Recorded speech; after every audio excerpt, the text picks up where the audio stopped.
Today we're talking about downtown, and you know, I'm a city girl at heart. It is so interesting how design, art, and history can come together to shape our urban environment. So whether you're talking about Grand Rapids, Detroit, or faraway cities like Cairo or Rome, there's an exhibition right now that takes a look at how cities influence the way we live. It shows where we've come from, where cities are going, and even how we can help shape them and how they can shape us.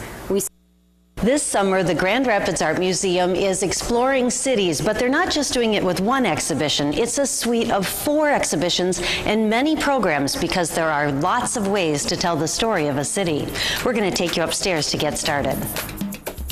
On level 2, we have an opportunity to talk with Dana Freese Hansen, the executive director of the GRAM, and we're so happy to be here to learn about perspectives on the city. Well, great. I'm glad to have you. Good morning. Well, good morning. Now, this is actually a suite of several exhibitions, and we're going to start by talking about the one, perspectives of any city.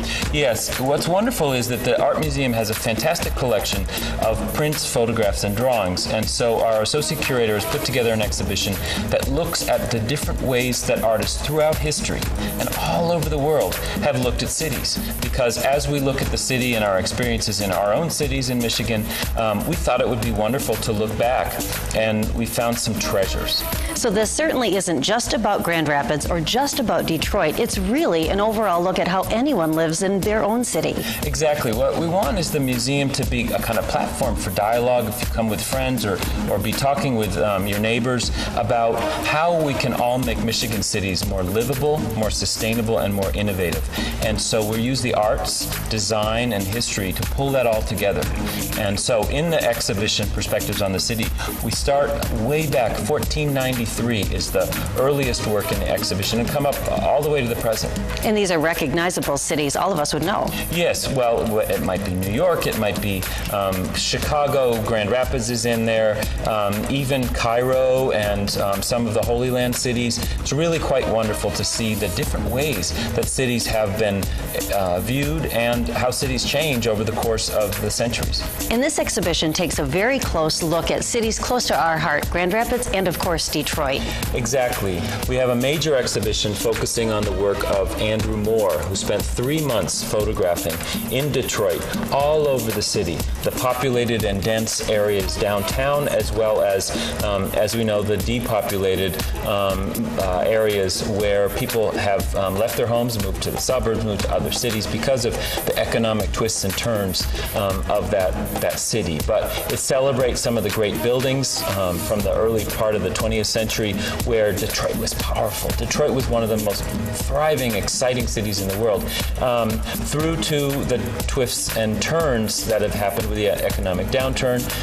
So we see schools, we see office buildings, we see homes, we see factories. Those are all part of the fabric of the city, and Moore, who was actually a world-renowned photographer, took a very big camera. It took a long time to take really beautiful pictures, startlingly gorgeous images, some of them tragic, some of them celebratory. But I think it's something that we all need to see and all need to talk about. And it does set a course for the future as well, not just the past. Exactly. Well, one of the things that we've worked actively on here at the museum is think about Detroit in the past, present, and future. We did a segment called Detroit Then, Now, Next, which looks at the different aspects of the design and urban planning aspects of the city. So we have some fantastic drawings from the mid-century of speeding cars and car design.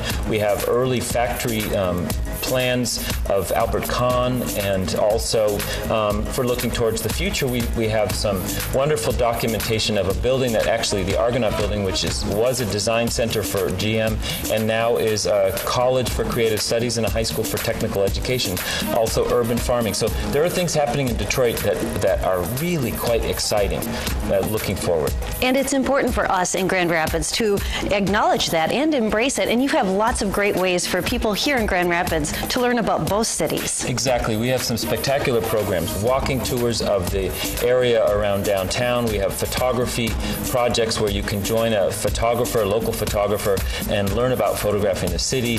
We have film series, lectures, etc. So it's all worth checking out on our website. Absolutely. And this exhibition is going to be at the Grand Rapids Art Museum almost until the end of August. Don't miss it. You're going to want to see this from top to bottom.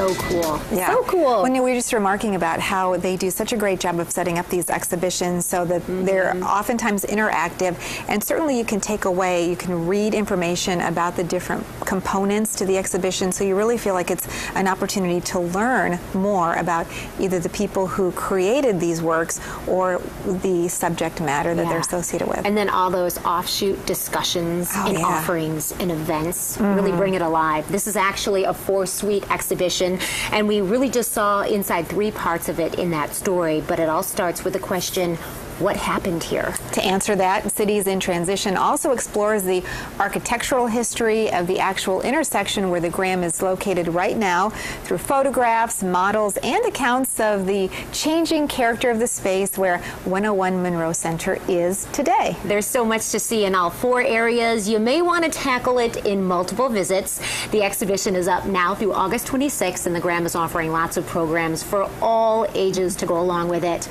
as Dana mentioned. There are hands-on family activities, of course, urban photo walks around the city, a Detroit-focused film series, and Friday night collaborations with the UICA, just to name a few. We've got a link on our website with that long list. Plus, check this out. You can also get a coupon to see the exhibit for just $2 on site at Graham on the Green, or you can download it at artmuseum.org. Yeah, Isn't making that that cool? really affordable. There's a lot of free stuff involved and low cost. I would like to make a couple of date nights with my husband because he grew up in the Detroit area, in one of the Detroit suburbs, and I think for him it would be really nice to kind of take a walk down memory lane to see how things have really changed through the years. Absolutely. So, And here's so cool. your opportunity. Yes.